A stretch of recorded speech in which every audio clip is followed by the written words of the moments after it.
if there is a player, especially, not just given his history on the Udyr in general, which I think is miles ahead of a lot of our other players, but specifically for Keen, after that game 3, it makes sense for the team to trust him. You know, he cracks his fingers, he's like, I got out of bed, I got my item, what are we going to do on the map? You know, you could see there was a consideration of Viper going for a roam as Zeka. Bit of an engage here as Delight turning up. Does get the Valkyrie out of Chovy, as we could see there. I mean, they lose going to the be the dragon. Yeah, They lose the dragon, and they're not set up for...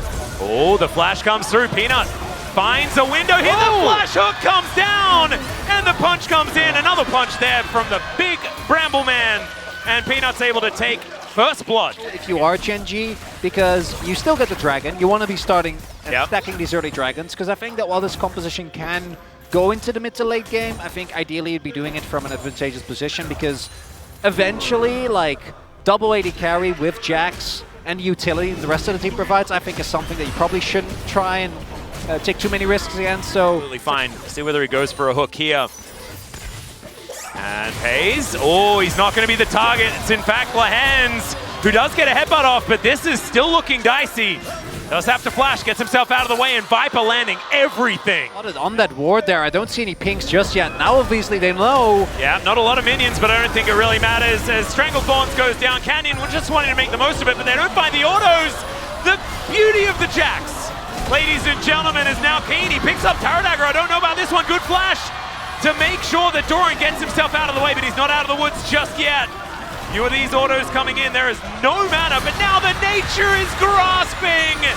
And Keen gets pushed back. Canyon, he picks up the Tower Aggro, and Peanut is the one to pick up the kill!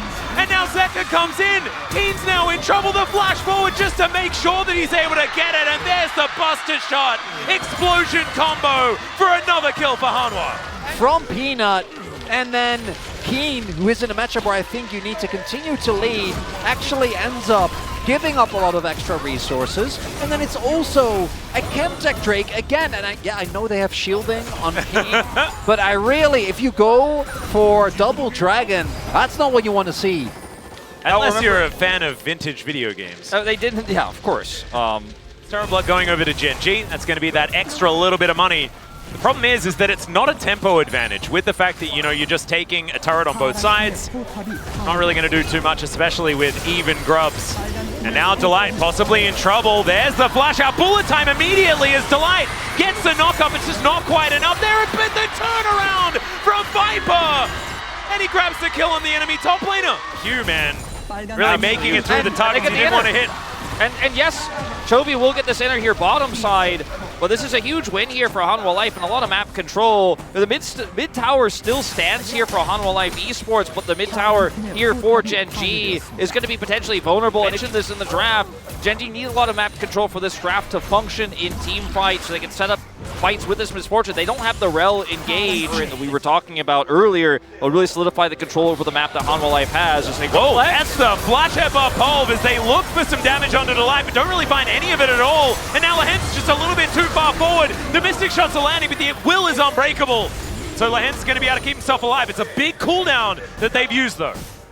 Actually end up using a lot there. Canyon and Pace their ultimates, a lot going into Delight, who really isn't that impressive. Chovy. Oh, okay, Zeka looks for the angle and he finds the solo under the top outer turret. The Zeka outplay in game 4. The sick flash play there, and they get the turret with it as well.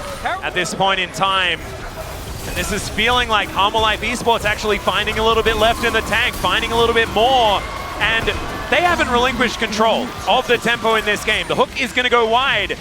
But they're the ones that are utilizing first move on map so well. Can Gen.G fight it back though? That's the question. As Keen just running towards Delight, but Doran says no, you will not kill my support. So much damage down onto Keen now, and it's Zeka that's able to help. Doran grabbed that kill, and now Viper with the true shot barrage. The hook comes through.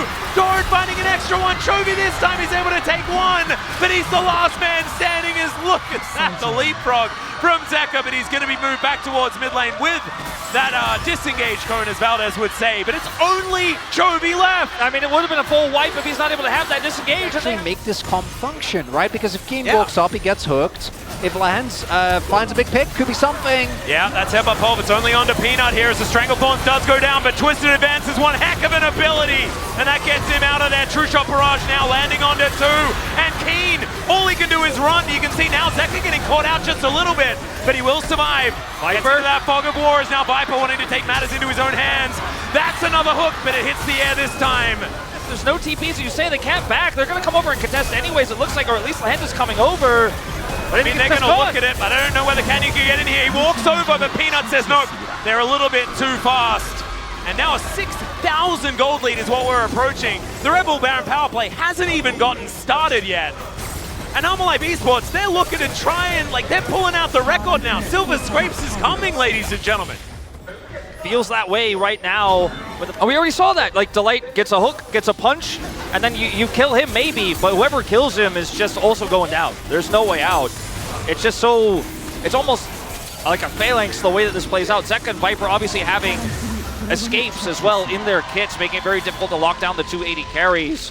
And when the Blitzcrank is lurking in the jungle and yours is pretty dark, Delight is just going to be such a menace. Like, it's win more versus win more, and Hanwha Life Esports are winning. That catches them off guard. And this is now Peanut taking that front foot. They are just going to use the ultimate to zone. The hook is going to come through as well, but it's just an uppercut. Lahens is going to walk it off. As Lahens, you know he's looking, yes, Flash, you know he needs to make a hero play for this to work out, but I feel like Hanwha Life, the counter engage is just so nuts as the TP comes in. Yeah, the Nature's Grasp is already there. They're trying to hold him into position. There is the knock-up. Lahens does press his R button in time, and Viper is presented for his team, but it's not going to be followed up on. And into the backline goes Doran. He gets his Stranglethorns, and it does nothing because he just jumps out of the way. The Twisted advance, and Pace can't flash away from it.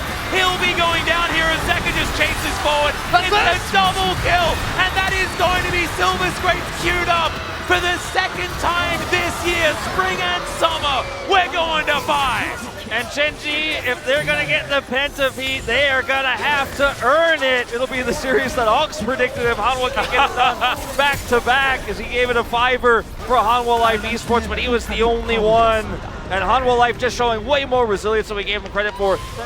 2022, DRX, down 1 and 2, ended up making it back, winning, and again, just the fact that we are about to go to a Game 5 in of itself is a testament to Hanwha's approval, and the fact that Gen.G, watch it out in these Game 5s, but the fact that we're getting there in the first place is insane. Oh, Gen.G, they might have found an angle. The Arcane Shift was perfectly timed. It's Delight.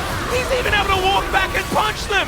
The Mystic Shot's not quite landing just yet, but the Nature's Grasp comes in, and now they're stationary. Viper finding the Q, and he's wiping them out. Gen.G, it was a Hail Mary, but unfortunately, it's a Hail Game 5, as Hanwha Life Esports will now take down the inhibitor and take down these Nexus turrets. We're going the distance.